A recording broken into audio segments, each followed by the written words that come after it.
Bienvenue donc pour cette, seconde table ronde. Alors je vais faire monter Jérôme et Iman. Bonjour. Ah, micro. Bonjour. Oui, vous m'entendez bien? A priori, pas de souci, trop bien. Donc, bonjour, bienvenue à cette, 2e table ronde, de notre summit sur la gestion du risque cyber, fournisseur. Alors lors de la première, on avait un peu posé, on va dire, les bases, pourquoi le risque fournisseur est devenu un enjeu stratégique et comment en fait, les organisations peuvent commencer à structurer leur approche, notamment, en embarquant le comité de direction. Là, l'idée de cette deuxième table ronde, c'est alors pas de passer à la vitesse supérieure, mais de rentrer un peu dans le pratico-pratique en vous partageant 5 conseils concrets issus du terrain, de retour d'expérience pour gérer efficacement ce risque au quotidien. Donc, pour en parler, j'ai le plaisir d'accueillir 2 experts reconnus, Iman Daou, manager cybersecurity, data protection and IT risk chez SIA, et Jérôme Guillois, partner chez Wavestone, sur la practice Cyber Security et Digital Trust. Bonjour à vous deux. Bonjour.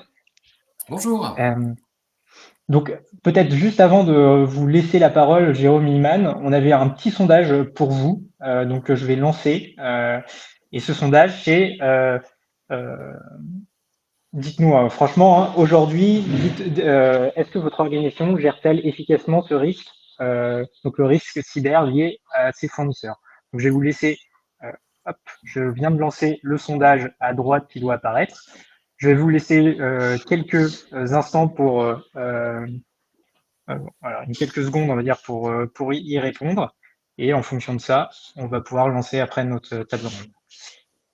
Iman et Jérôme, théoriquement, vous pouvez voir le résultat à droite sur la partie pôle sondage. Comme ça, vous pouvez voir le résultat en live. Et donc là, pour l'instant, c'est 6% oui, 75% entre les deux et 20% non. Euh, Ça me semble voilà. assez cohérent avec ce qu'on observe sur le terrain, effectivement. Euh, ouais, très bien. Donc là, vous avez.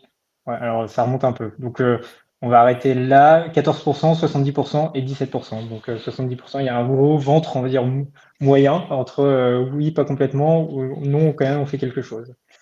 Donc merci beaucoup pour vos réponses. Donc pour commencer, on va commencer directement. On va rentrer dans le vif du sujet avec un premier conseil. Donc le premier conseil, c'est autour des finalement des fondations.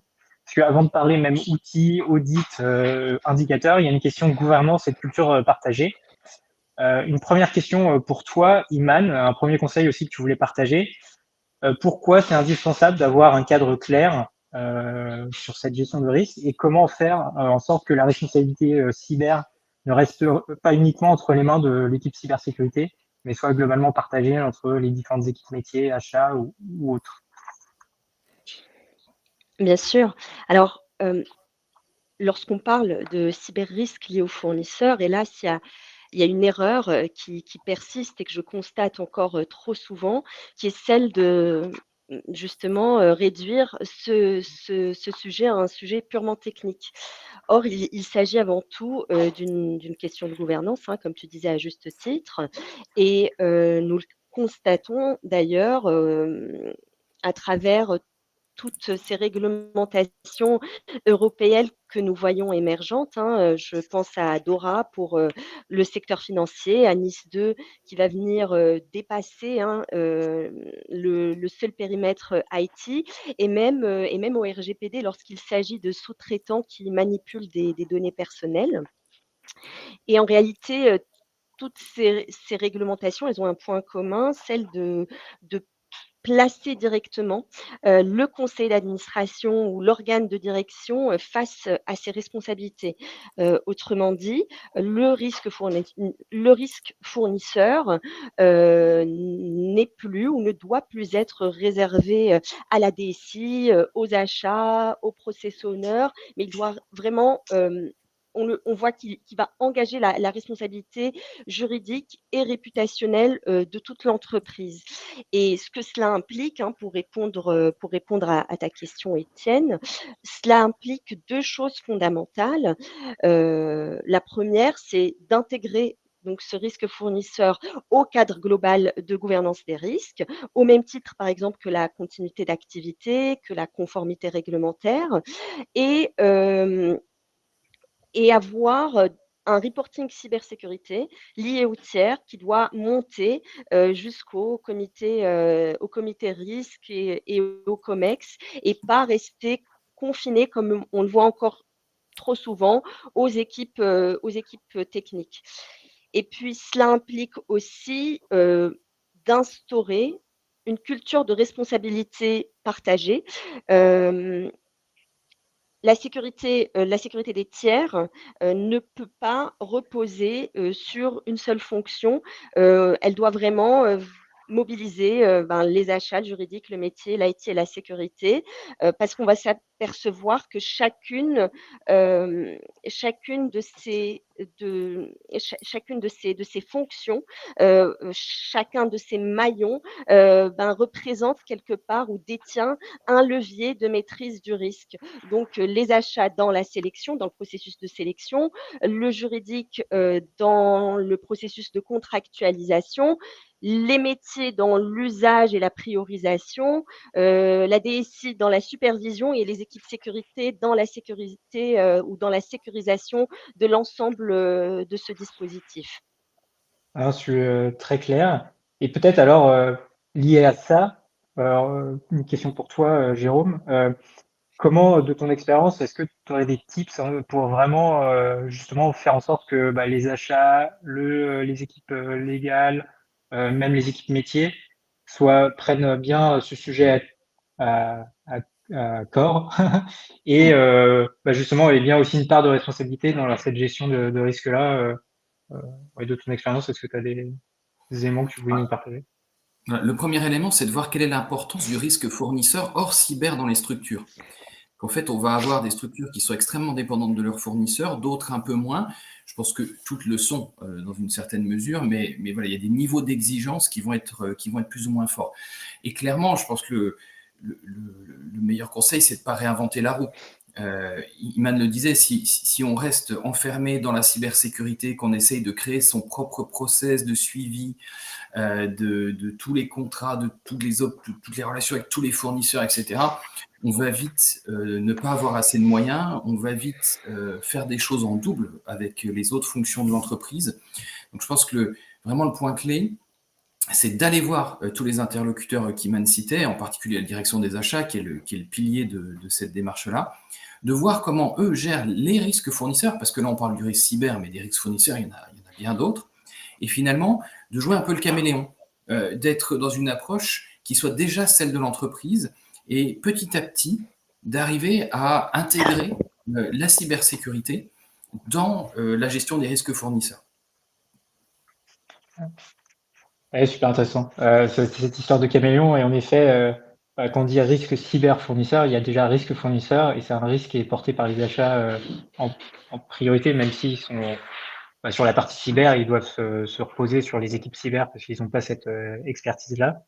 Bien souvent, Et c'est eux qui sont les propriétaires de ce risque fournisseur. ouais. Justement, ils gèrent déjà des risques juridiques, ils vont gérer des risques opérationnels, ils vont gérer, voilà, et il faut effectivement aller les voir et ajouter ce risque cyber. Et une question liée à ça, et après on passera au deuxième conseil. Surtout dans la cyber, il y a aussi une question d'acculturer en fait les gens, les équipes achats potentiellement, les équipes légales, peut-être métiers aussi, à ce que c'est, qu'est-ce que c'est veut dire la cyber. Et vous, de votre expérience, est-ce qu'il faut plus potentiellement former les métiers à la cyber ou plutôt essayer de traduire la cyber dans leur langage métier, c'est dans le langage achat, dans le langage euh, légal, ou voilà, essayer de parler aux gens en fait avec un langage qui leur est propre et s'adapter finalement à chaque persona, à chaque personne à qui on parle, chaque corps de métier. Est-ce que ça c'est quelque chose que vous recommandez ou c'est quelque chose qu'il faut mettre en place en tout cas pour avoir cette responsabilité partagée et faire en sorte que les gens comprennent bien de quoi on parle entre les différentes directions d'une entreprise? Je pense que tu vois l'image avec le caméléon. Je vais plutôt être Ouais, dans l'approche de dire qu'il faut justement s'adapter au vocabulaire des ouais, autres, aller les voir, être ouvert. Je pense que la sensibilisation cyber, elle est essentielle, hein, mais Jérémy le disait bien dans la table ronde précédente, il suffit d'ouvrir les échos. Si je regarde tous les incidents qu'on a gérés l'année dernière, dans les grandes entreprises, 56% des crises cyber venaient de tiers, partenaires, fournisseurs, etc. Donc l'actualité nous aide, les médias nous aident, et je pense que les portes sont ouvertes. La vraie difficulté, je pense qu'on y viendra après, c'est la déclinaison et le passage à l'échelle. Absolument, et j'ajouterais aussi qu'il s'agit de faire prendre la de ce risque qui sont éloignés de la cyber, inscrire cela dans quelque chose de commun, un projet commun, et Jérôme le disait très bien, c'est-à-dire il n'y a pas que le risque cyber, il y en a plein d'autres. Et je pense que pour cela, au sein de la gouvernance que l'on souhaite mettre en place, il s'agit d'élaborer un RACI qui soit clair, accepté de tous, validé par tous, et dans lequel on va venir identifier les rôles et responsabilités de chacun, qui est accountable, qui est responsible, qui va être consulté et qui doit être informé. Je pense que c'est important. Super. En tout cas, merci à vous deux pour ce premier conseil. Alors, Iman, je pense qu'il y a un problème un peu de connexion, donc on vous voit plus, mais on vous entend très bien, donc il n'y a pas de souci. Donc là, on a bien compris que toute cette, la base, c'est commencer par en tout cas une gouvernance et des responsabilités claires avec des responsabilités transverses, notamment. C'est un peu la première étape. Et la question qui se pose ensuite, c'est par où commencer quand on a des centaines, des milliers, voire des dizaines de milliers de fournisseurs à gérer. Et donc ça, c'est le deuxième conseil que notamment Jérôme, tu voulais donner sur qu'il faut en fait commencer par identifier ces fournisseurs, les qualifier et prioriser pour gérer ce risque-là de façon optimale. Voilà, comment toi tu recommandes de faire pour une entreprise, pour une équipe cyber, comment attaquer ce morceau-là? C'est de démarrer petit et de grandir vite. Parce qu'en fait, il va falloir, avec les achats, justement, travailler sur les critères de risque cyber qui vont être des critères de risque différents que les critères de risque qu'ils ont l'habitude d'avoir. Aujourd'hui, si on regarde les achats, leurs critères pour trier les fournisseurs, c'est le chiffre d'affaires réalisé avec eux. Très bien, c'est un très bon critère. Il marche aussi en cyber, mais il ne marche pas pour tout. Parce que nous, on a des fournisseurs où on va traiter des données très confidentielles, mais sur des tout petits contrats. Et cela, souvent, passe un petit peu en dehors des radars des achats. Donc, il faut ajouter des critères, les discuter avec les achats. Et puis ensuite, on observe souvent une structuration à 3 niveaux et ensuite on va peupler ces 3 niveaux en fonction des capacités de l'entreprise à agir sur ce risque et en fonction justement des moyens donnés aussi communément avec les équipes de management. On va souvent imaginer une première catégorie, assez facile à détourer. Alors Jérémy en parlait aussi, il parlait les 4-5 fournisseurs. Souvent, moi, ce que j'observe chez des clients, c'est les 20-30 fournisseurs qui sont vraiment identifiés comme critiques. Ceux-là, on les connaît quasiment intuitivement, instinctivement dans les équipes cyber.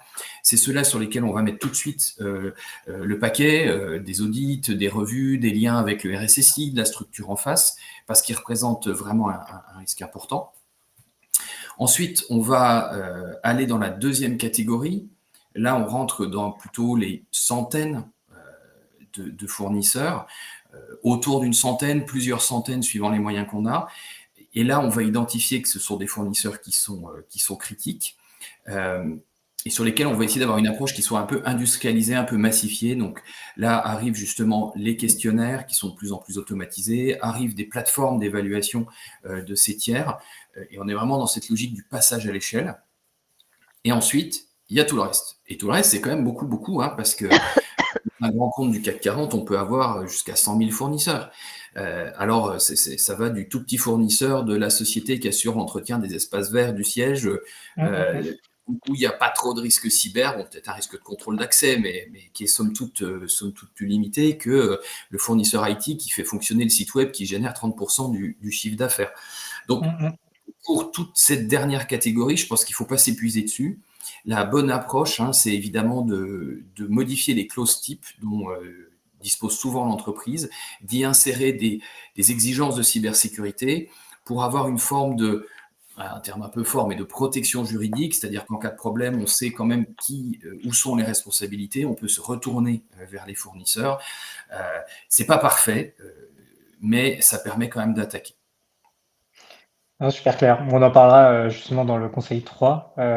Alors, peut-être juste avant, de toute façon très concrète, c'est comment prioriser un fournisseur SaaS, on va dire, logiciel qui fournit un logiciel de paye, par exemple RH, et un prestataire clé de supply chain de ma chaîne industrielle concrètement. Parce que voilà, quand on parle de fournisseurs, finalement, on parle pas forcément que de fournisseurs IT, on peut parler de fournisseurs aussi, on va dire OT ou même industriels. Euh, Est-ce que comment vous ferez pour concrètement, on va dire, classifier ces deux fournisseurs-là potentiellement en 3 niveaux? Oh, je sais pas si Jérôme, si tu veux continuer, ou Iman là-dessus. Bah, alors moi, simplement, les 3 critères de la cyber, hein, c'est-à-dire disponibilité, confidentialité, Hum, intégrité. On regarde hum, c'est nos critères à nous, quelque part, et c'est ceux hum, qu'on doit partager avec, hum. avec les achats, avec les métiers. Et souvent, ce critère de confidentialité ou d'intégrité, il est moins présent dans ce qui a pu déjà être fait. C'est là où on a de la sensibilisation à faire, de l'explication à faire. Mais c'est vraiment comme ça qu'on va pouvoir, de manière générale, après il peut y avoir d'autres critères évidemment, de localisation, d'indépendance numérique, etc., suivant les contextes de chacun. Mais déjà, ces 3 critères-là, c'est comme la base. Ouais. Ok, bah écoute, merci beaucoup Jérôme pour ces informations. Je pense qu'on va pouvoir passer, tu avais fait une bonne transition sur le troisième conseil. Euh, donc là, ce qu'on voit avec le conseil 2, bah, c'est que de toute façon, on peut pas tout couvrir, hein. L'idée, c'est de prioriser de façon intelligente pour finalement agir efficacement sur la gestion du risque fournisseur. Et une fois finalement ces risques identifiés, il faut s'assurer qu'ils soient encadrés donc dans une relation, on va dire contractuelle. Il y a quoi qu'il arrive, il y a un contrat avec ce fournisseur-là. Alors, et là rentre en danse, on va dire toutes les clauses d'audit, réversibilité, gestion de sous-traitants. Ce sont des points bah, souvent peut-être négligés, pourtant qui peuvent être décisifs en effet dans le cas de problèmes où la responsabilité peut être clarifiée.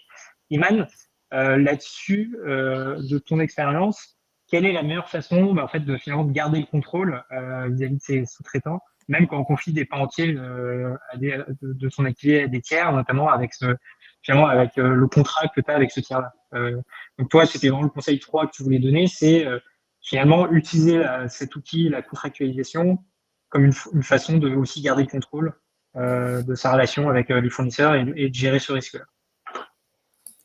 Absolument. Pour moi, déléguer, n'exonère pas de sa responsabilité. L'entreprise reste responsable en dernier ressort, de la sécurité, de la disponibilité, de la conformité de ses services, même lorsqu'ils sont assurés, par un tiers, et ça, il faut vraiment, en être conscient.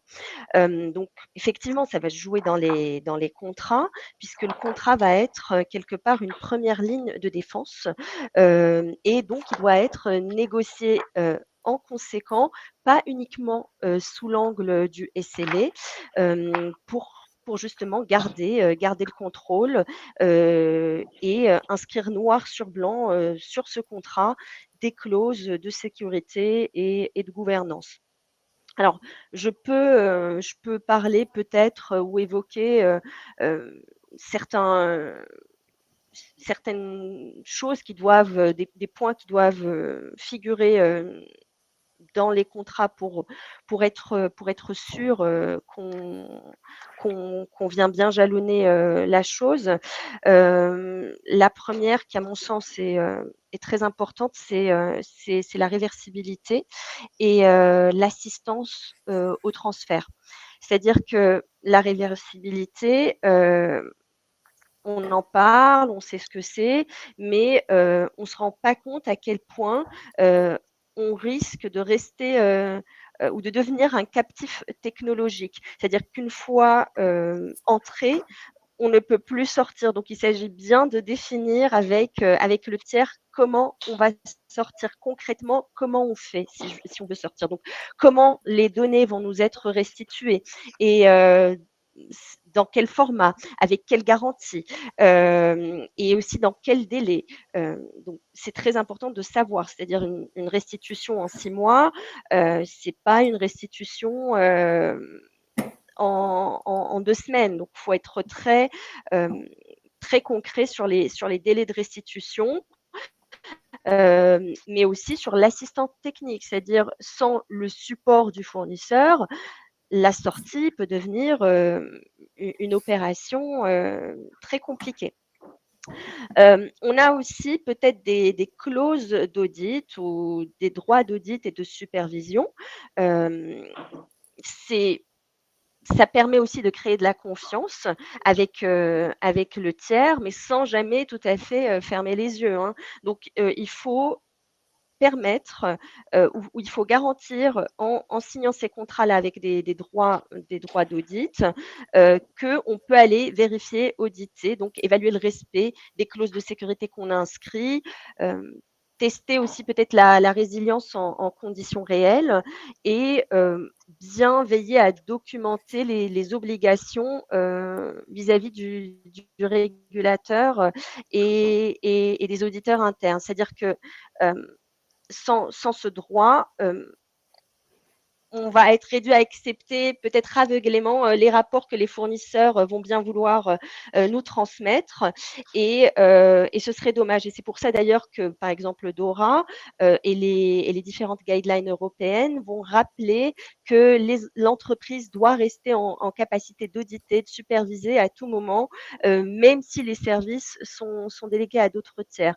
Et puis il y a évidemment, l'encadrement de la sous-traitance en cascade, hein, on en parle beaucoup puisque, si on reprend l'exemple d'un service SaaS, bah, il peut y avoir une chaîne complexe, très complexe derrière, je ne sais pas, un éditeur, un hébergeur, un mainteneur, parfois même, des prestataires qui sont situés dans des juridictions différentes. Donc il faut encadrer bien ça et le mettre noir sur blanc dans les contrats et aussi J'ai s'assurer une question à toi. d'avoir une J'ai une question pour toi oui, sur toutes ces clauses-là, oui, notamment alors sur les fournisseurs les plus critiques dont Jérôme parlait. Généralement, il y a souvent des gros Américains ou en tout cas des gros acteurs qui finalement refusent nos exigences en fait, d'une certaine façon imposent nos exigences que tu décris potentiellement de réversibilité. Alors il y a souvent des clauses, mais qui sont pas forcément celles qu'on a négociées, d'audit, etc. Toi, là-dessus, comment tu pourrais, qu'est-ce que tu conseilles en tout cas quand tu as des fournisseurs que tu as identifiés critiques sur lequel en fait sur le volet contractuel en fait tu peux pas faire grand-chose parce qu'ils t'imposent c'est plus eux qui t'imposent oui, les clauses qu'ils veulent quoi. Je absolument. sais pas si ça te Généralement, parle. oui, oui, oui, ceux-là, on les connaît bien, c'est souvent les mêmes, un peu partout. En revanche, ce qu'on va effectivement, on peut pas, négocier avec eux ou demander même des clauses d'audit. En revanche, on va demander des certifications et c'est, toute, cette relation de confiance qui va venir être bâti autour de ces certifications. Tout à l'heure, vous évoquiez la 27001, SOC 2. Donc, c'est autant de choses qui vont nous permettre d'avoir une assurance vis-à-vis de leur architecture de sécurité. Maintenant, ça soulève un autre sujet qui va être le sujet de dépendance à ces tiers-là. Si on parle par exemple d'un cloud provider et qu'on s'inscrit dans une logique européenne, par exemple d'institutions financières qui explorent des stratégies multi-cloud pour éviter justement une dépendance excessive à un seul prestataire, eh bien, sur le papier, l'intention est excellente. Il va y avoir plus de diversification, plus de résilience, en tout cas une intention de diversification, de résilience, une meilleure maîtrise de ce risque-là. Mais concrètement, ça va tout de même être challengeant. C'est-à-dire, c'est plus la notion de dépendance à un seul fournisseur qui va venir rendre ce risque peut-être, enfin, qui va venir sortir un autre risque derrière. Moi, j'ajouterais peut-être celui juste un de... point sur ce volet-là des grands fournisseurs. Oui, Il ne faut pas non oui. plus complètement baisser les bras. C'est sûr qu'il y a des situations où, voilà, c'est David contre Goliath. Mais ce qui se passe, c'est que plein de petits David, à un moment, peuvent aller attaquer Goliath quand même, avec deux leviers, effectivement, des associations professionnelles ou des régulateurs, enfin, ou des organisations à l'échelle européenne qui peuvent quand même peser. Et puis après, c'est le levier de la réglementation. J'ai vu des contrats qui étaient censés être intouchables être largement modifiés dans des contextes bancaires, par exemple, parce que c'était bien simple. Si des acteurs du cloud bien connus voulaient vendre leurs services, il fallait qu'ils soient conformes aux réglementations de la BCE, et donc ils ont suivi les réglementations de la BCE. Mm. Ça n'a pas été simple, ça n'a pas été facile, il a fallu du temps, il a fallu aussi justement que les organismes de réglementation se mouillent un peu, mais on y arrive quand même, et on voit qu'à l'échelle européenne, on arrive à faire changer des choses chez certains fournisseurs. Super. Non, mais en tout cas, merci beaucoup pour, en tout cas, sur ce volet, en tout cas juridique, et cette note d'optimisme de Jérôme à la fin, notamment vis-à-vis des gros acteurs, on va dire, américains. Et on peut passer finalement au quatrième conseil. Là-dessus, c'est plus de ton côté, Jérôme, un conseil que tu voulais partager. C'est le fait qu'en fait, quand on gère, quand on met en place une gestion du risque cyberfournisseur, voilà, le meilleur moyen, en tout cas, de créer une dynamique autour de ça, c'est d'avoir des résultats rapidement et continuellement. Et là-dessus, est-ce que tu peux nous éclairer rapidement sur voilà, qu'est-ce que tu entends par ça et comment on peut le faire concrètement, quoi. Voilà, il faut montrer que ça sert à quelque chose, tout simplement. Donc il faut choisir ses combats au début, choisir les combats des grands fournisseurs particulièrement sensibles que je pouvais évoquer tout à l'heure, hein, qui sont souvent une dizaine, une quinzaine, une vingtaine, sur lesquels on peut montrer des résultats, et justement il faut mesurer ces résultats. Mesurer effectivement l'activité qu'il va y avoir dans le processus. On a vu tant de fournisseurs, on en a suivi autant, etc. Mais il faut aussi montrer la réduction du risque, finalement, au fil du temps, qu'on peut mesurer de plusieurs manières différentes et à plusieurs échelles différentes. Il y a beaucoup une question justement de l'échelle à laquelle on agit quand on attaque ce sujet de la gestion du risque fournisseur. D'ailleurs, on l'a bien vu depuis le début de notre échange, on oscille entre parler de fournisseurs et parler de contrat. Parce que finalement, on veut que c'est l'entreprise derrière, les interlocuteurs de l'entreprise sur lesquels on veut agir, et puis ce qui fait la base légale, c'est le contrat. Mais quand on commence à vouloir modifier chaque virgule de chaque contrat, là, on rentre rapidement dans des situations qui peuvent être complexes en termes d'énergie à y passer, de temps à y passer. Donc, peut-être un bon conseil pour démarrer, c'est déjà de créer des relations de confiance et de mettre des cadres avec le fournisseur et d'y rattacher progressivement les contrats au moment de leur renouvellement, etc., pour ne pas avoir à renégocier des dizaines et des dizaines de contrats. Le deuxième élément, c'est effectivement de tout de suite mesurer ce qu'on protège, et bien de rattacher les contrats fournisseurs à des processus métiers et de montrer qu'on diminue le risque dans cette dimension-là. J'ai un retour d'expérience en tête, alors qui va certainement paraître un peu démesuré, je pense, à la plupart des personnes connectées. En tout cas, moi, il m'a paru comme ça. On a travaillé avec une banque anglo-saxonne qui aujourd'hui a une équipe TPRM, donc gestion du risque des tiers, qui a créé un data lake dans lequel ils ont mis tous les fournisseurs, tous les contrats des fournisseurs, dans lequel ils l'ont relié au processus business, avec la catégorisation des processus business et le niveau de risque issu d'équivalent Adora. Et derrière, tout est passé à la moulinette. Et ils arrivent à avoir un tableau de bord très très propre justement sur l'évolution du risque petit à petit et de faire un reporting qui remonte jusqu'au COMEX. Ça, c'est parfait. Bon, derrière, c'est 65 personnes à temps plein qui sont mobilisées pour cette gestion du risque fournisseur. Voilà, donc on voit un peu l'échelle dans laquelle on peut se situer. J'entendais tout à l'heure qu'on est sur 1, 2, 3 personnes, et c'est ce que j'observe moi dans la plupart des grandes entreprises, peut-être un peu moins régulées, mais quand même des très grandes entreprises en France aujourd'hui. Donc on voit bien que si on veut arriver jusqu'au bout, on atteint finalement des moyens humains qui sont démesurés, on peut quand même le dire. Donc je pense que la solution, elle viendra aussi beaucoup par l'automatisation.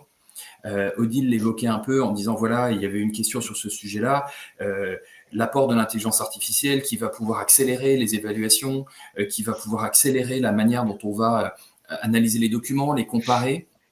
Même si on sait bien que l'intelligence artificielle, c'est pas parfait, ça fera des erreurs, Mais déjà, si ça nous aide et ça nous fait gagner 70-80% du temps, c'est ce que j'ai pu observer moi chez certains clients qui ont commencé à déployer ces outils-là, c'est énormément de temps gagné. Et donc, ça permet à budget constant de 2 ou 3 ETP de traiter peut-être 2 ou 3 fois plus de fournisseurs et donc de vraiment faire réduire le risque. Voilà, donc c'est vraiment ce que les conseils que je dirais, c'est commencer petit, réfléchir plutôt à l'échelle fournisseur quand on démarre, et puis le passage à l'échelle, aujourd'hui, on voit qu'il va pouvoir être aidé clairement par l'intelligence artificielle et il faut prévoir de s'en servir. C'est une bonne transition en tout cas pour notre dernier conseil qui sera abordé in fine en fait durant la table ronde, la prochaine table ronde autour des nouvelles technologies. En effet, Jérôme t'en a parlé, mais voilà, l'IA et d'autres technologies comme l'IA peuvent être vraiment bien intégrées, peuvent être vraiment source de gains d'efficacité très très fort pour les équipes métiers et les équipes cyber. Et donc ça, c'est des choses que voilà, un dernier conseil qu'on vous propose et qu'on va débattre dans la prochaine table ronde, la table ronde 3. Donc on approche la fin de même c'est la fin de la table ronde, voilà, le temps est écoulé. Si vous avez des questions, n'hésitez pas à les poser dans le chat. Merci beaucoup à vous deux, Jérôme et Iman. Ce qu'on retient, c'est qu'en tout cas 4 leviers essentiels. Le cadre, une gouvernance claire et une culture partagée. Le deuxième conseil que vous donniez, c'était prioriser de façon pragmatique le risque fournisseur. Le troisième, ça va être autour de la contractualisation, d'avoir une contractualisation robuste pour garder le contrôle. Et finalement, le dernier, c'est essayer d'avoir des résultats visibles rapidement pour finalement embarquer durablement l'organisation sur une gestion du risque cyber à l'échelle de l'organisation et notamment le comité de direction. Et donc le cinquième, c'est autour de d'utiliser cette nouvelle technologie et ça sera ça le sujet de la table ronde 3. Donc là, je vous propose maintenant d'ouvrir le temps des questions-réponses. Donc n'hésitez pas à réagir dans le chat et à poser vos questions. Donc là, alors, je vois qu'il n'y a pas encore de questions. Il y avait une question de Sylvain. RACI plus KRI, risque fournisseur avec composante cyber. Alors, c'était adressé à Iman. Alors, la question n'est pas forcément très claire pour moi, mais je ne sais pas si toi, tu la comprends. Et tu peux... Je pense que c'était en complément de ce RACI-là. C'est d'avoir aussi quelque part un reporting associé pour encadrer un peu cette démarche des rôles et responsabilités. Qui fait quoi et qu'est-ce que ça donne finalement? Où est-ce qu'on en est dans notre performance de gestion et de gouvernance autour de ce sujet-là?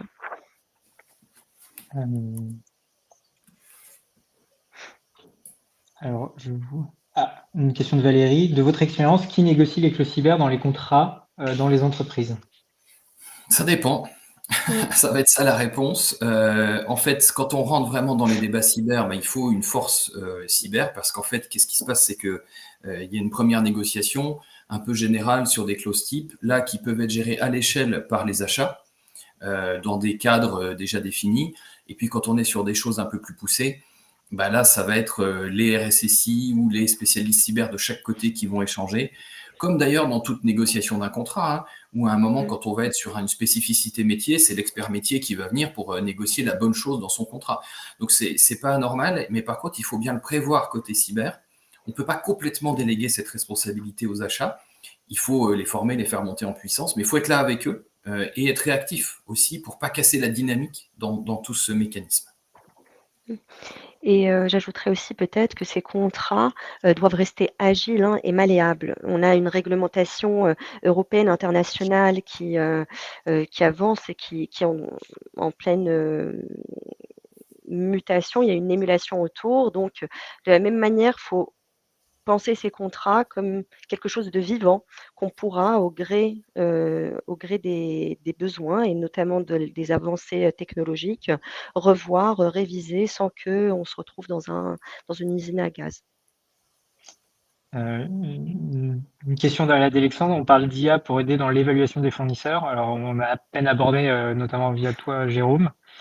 Est-ce que tu penses que ça peut également apporter de la valeur sur le conseil numéro 2 autour de la classification priorisation. Alors, j'imagine que c'est passer tous les fournisseurs et finalement les contrats et automatiquement l'IA, je sais pas, classe, trie les Oui, fournisseurs oui, ou oui, ça peut ça des... peut aider.